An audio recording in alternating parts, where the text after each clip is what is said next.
Hey,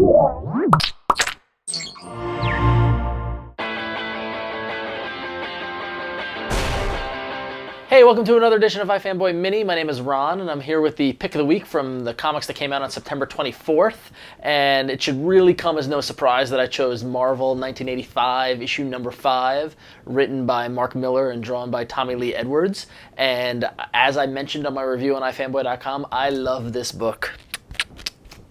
The reason why I love this book is because Mark Millar is writing a love letter to enjoying comics of the 80s. This story is really kind of an interesting postmodern story that asks the question, what if supervillains and superheroes came over and existed in the real world? We've had this really kind of eerie, kind of realistic story of this little boy named Toby in his small town, and he suspects has been invaded by Marvel supervillains. And by this point in issue 5, which is the second to last issue, it ends at issue 6, the supervillains are full on attacking his town, laying waste. Batroc the Leaper is burning down churches, and the Sentinels are vaporizing people, and every villain that you can think of is doing their own unique little thing and terrorizing this town. It's a bloody mess. The army doesn't know what to do. The police doesn't know what to do. Somehow Toby finds his way to the portal to the Marvel Universe and stumbles into it.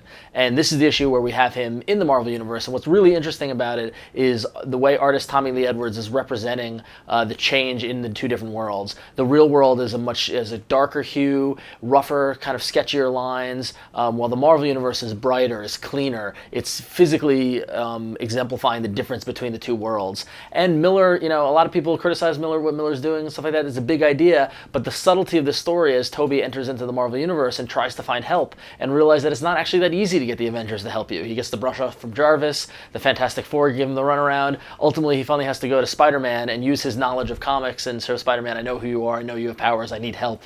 And this book is just, it's so engaging, and it really makes me kind of remind me why I love comics. So if you're not checking out Marvel 1985, this is issue number 5. It ends at issue number 6 with the next issue, so I would imagine the trade will come shortly thereafter. This is going to make a great trade to read, a nice self-contained story about this weird kind of world where superheroes exist.